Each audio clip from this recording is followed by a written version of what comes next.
Hi there, Skid Evenstani, CEO of OneWire. Welcome to Open Door.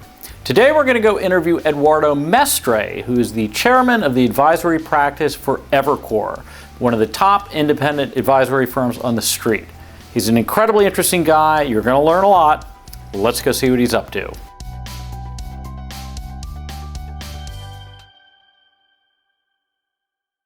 I'm here today with Eduardo Mestre. Eduardo, can't thank you enough for having me over today. Really appreciate it. Nice to have you.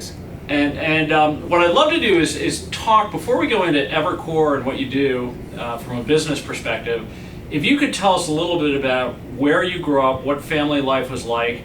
I know you have some interesting stories. Well, I was born and raised in Cuba. Left Cuba in 1960 at age 11. Okay. As a result of Castro coming on board and making life difficult for most of us. I was sent to boarding school in the U.S. and was educated in the U.S. and stayed in the U.S. After that. So that's, in a nutshell, my background. How did you decide to get into investment banking? I'm sure when you were a little kid you weren't thinking, gee, I want to get into investment banking. How did that transition take place? Well, like a lot of things in life, it was semi-accidental. So, and it's sort of a funny story. I actually did some legal work for Salomon Brothers, and there was an individual who thought that I might fit at Salomon Brothers, and they were looking for somebody who spoke Spanish. So he asked me, gee, would you like to interview to possibly come work and hopefully help us in our Latin American effort, because Spanish is my native language. Mm-hmm. So he asked me, and I said, no thank you. And I appreciate very much the confidence, but no thanks. He then called me a few months later, asked me again. I said, no, I think I'm doing fine. Then I ran into him on a subway, and we started chatting, and he said, hey, are you sure you don't really want to come and take a look and interview? And I said, I thought about it for a second. I said, why not? Take us through your career in terms of when you first got into banking and your rise to where you are today. I started out as a corporate finance person covering Latin America. It took me a while to transition. I didn't know how different the law was from finance. I took some night courses at NYU and to make sure that I knew enough to get by. Mm-hmm. But I covered Latin America until there was a Latin American debt crisis in the early 80s. I switched into domestic coverage, where I was given a list of companies to go call on and try to develop business. Mm-hmm. Did that, and then again, as one of the themes in anybody's career is there's a lot of twists and turns that you cannot predict.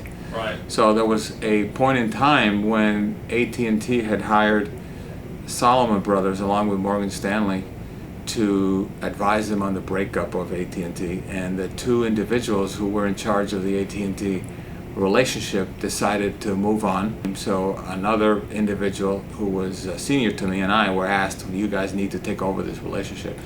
So I developed some competence or knowledge of the telecom sector, started really developing our telecom industry vertical at Salomon, and did that for a number of years. And then in 1987, I talked my way into the M&A department because I thought that was the most interesting part of being a banker. Mm-hmm. A few years later, through some misjudgment that somebody made, I was asked to co-head it.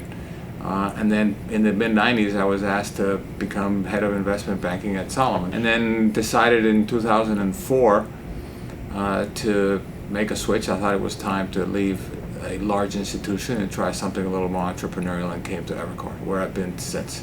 Why do you find M&A so exciting?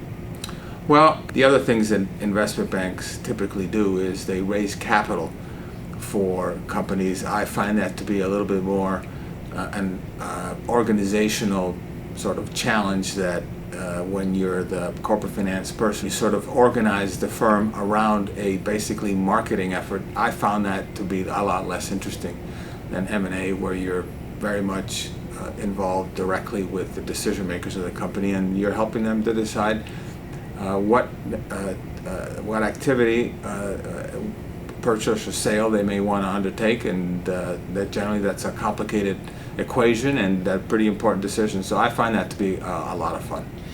Are there any transactions, I'm sure there are several, that stand out that you thought was really the neatest deal you ever worked on? Well, if you look over to our right, that is what some people call the worst transaction in history, but that's because they're looking at it from the perspective of one of the protagonists.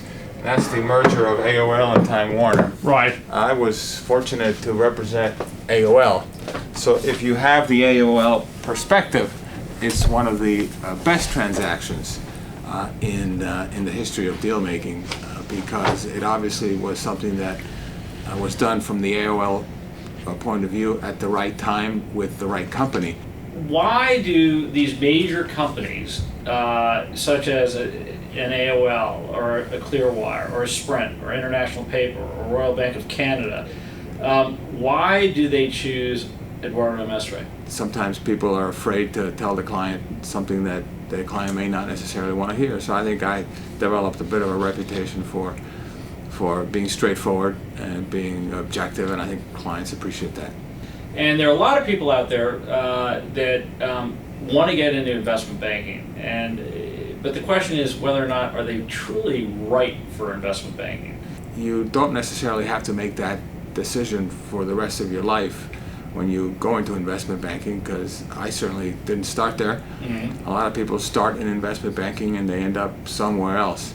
So I think I would take a much more tactical approach to the question, which is if it's something that you think could interest you and you want to try it for not less than a few years to see what it's really like, and then you decide later on whether you want to make it a long-term career, then you can certainly make that decision later. So it doesn't have to be for life.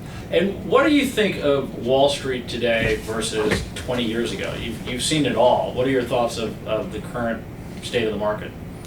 Well, at a minimum, it's in flux. I would say the last few years have been tough for a lot of the industry. I think the financial crisis of 2008 and 2009 was very impactful, and I think brought into question the business model that a lot of, especially the big firms, created for themselves. The industry has been trying to deal with that, trying to figure out what its best path is going forward. But at the end of the day, clients still need Wall Street. I think certainly in terms of raising capital, that's a classical function. And also in terms of advice, I think a lot of clients do think that they're better off getting somebody on their side who's done this before and who will help them in making some pretty important decisions. So the fundamentals are still there, but I think the industry is certainly in transition and flux and may be in that state for a while as we get the complete fallout from what was a very difficult time for the industry. Well, Eduardo, you've been hugely successful. Can't thank you enough for taking the time to sit down with me this morning. Well, my pleasure, Skitty, and again, happy to have done this, and hopefully it can give some people who are starting out in their career some thoughts about how to think about their future.